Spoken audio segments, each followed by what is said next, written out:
Saya ingat di tahun 98 ketika masih sering melakukan perjalanan ke Bali lewat darat. Malam itu di Banyuwangi situasinya seram banget, sepi dan mencekam. Kabar di media ada seorang yang terbantai karena disangka akan membunuh ulama. Banyak orang dengan wajah tertutup bersenjata tajam memeriksa mobil-mobil yang lewat. Begitu mereka curiga sedikit ke kita, habislah dibantai saat itu juga. Pembunuhan para ustadz di Banyuwangi tahun 98 lalu sering disebut sebagai Operasi Naga Hijau. Sampai sekarang belum ditemukan siapa aktor utamanya dan para petinggi politik di Jakarta sibuk saling tuding di antara mereka.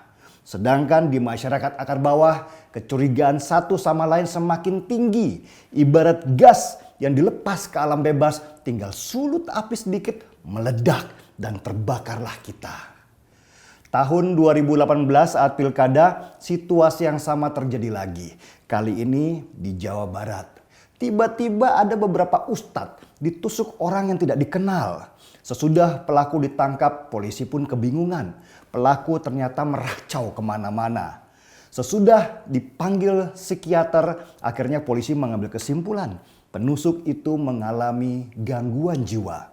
Dan ributlah orang-orang karena tidak yakin bahwa penusuk para ustadz itu orang dengan gangguan jiwa. Dan isu pun menyebar kemana-mana. Kecurigaan dibangun supaya tensinya semakin naik. Dan tiba-tiba muncul para pakar. Entah dari mana dan pakar apa. Mereka berkomentar seolah-olah mereka tahu segalanya. Situasi mencekam itu membuat pilkada di Jawa Barat semakin panas. Ketegangan di masyarakat bawah semakin kuat. Sementara di media sosial, adu argumen tentang pendapat siapa paling benar lengkap dengan teori konspirasinya beradu kencang. Dan situasi makin panas ketika Jenderal TNI Purnawirawan Muldoko, Kepala Staf Kepresidenan ikut komentar kalau penusukan ulama itu adalah modus lama yang dia sudah tahu siapa yang memainkannya.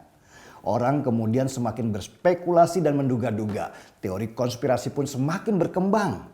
Dari kubu kelompok agama garis keras beredar isu bahwa pelaku penusukan bukan orang gila. Tetapi bangkitnya kembali Partai Komunis Indonesia dengan menyamar sebagai orang gila.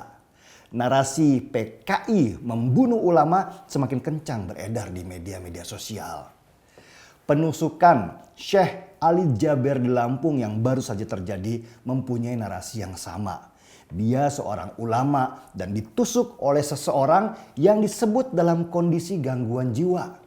Yang bilang si penusuk itu gila adalah orang tua penusuk sendiri yang mengaku kalau Alfian anaknya sudah gila sejak 4 tahun yang lalu. Pernyataan orang tua pelaku ini dapat serangan di media sosial yang heran. Kenapa orang gila bisa punya akun media sosial? Dan teori konspirasi pun kembali berkembang bahwa kasus orang gila menyerang ulama kembali dimainkan. Apalagi ini bulan September di mana biasanya isu PKI dimainkan. Dan benar saja dari sudut kos-kosan di Arab Saudi sana seorang imam kebesaran Rizik Syihab berseru bahwa penusukan Syekh Ali Jaber adalah tanda bangkitnya PKI baru untuk menyerang ulama.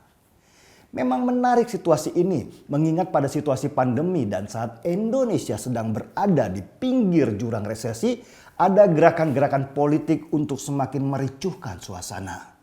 Narasi bangkitnya khilafah oleh HTI lewat film dan diskusi-diskusi yang mereka adakan, munculnya gerakan koalisi yang katanya ingin menyelamatkan Indonesia oleh para orang tua yang tidak capek-capeknya ingin berkuasa, dan penusukan Syekh Ali Jaber oleh orang gila yang kemudian menjadi isu bahwa ini bagian dari bangkitnya Neo PKI atau PKI baru, bukan bangunan yang terpisah, tetapi satu bangunan yang sama untuk membangun kecurigaan dan ketakutan di masyarakat bawah.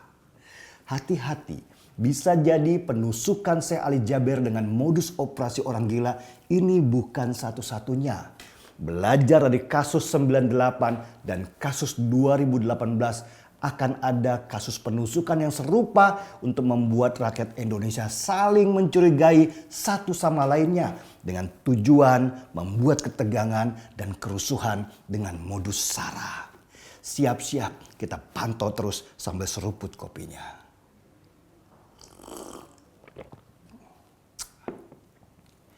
Markibong, mari kita bongkar semua. Saya Denny Sregar, kita di acara Timeline.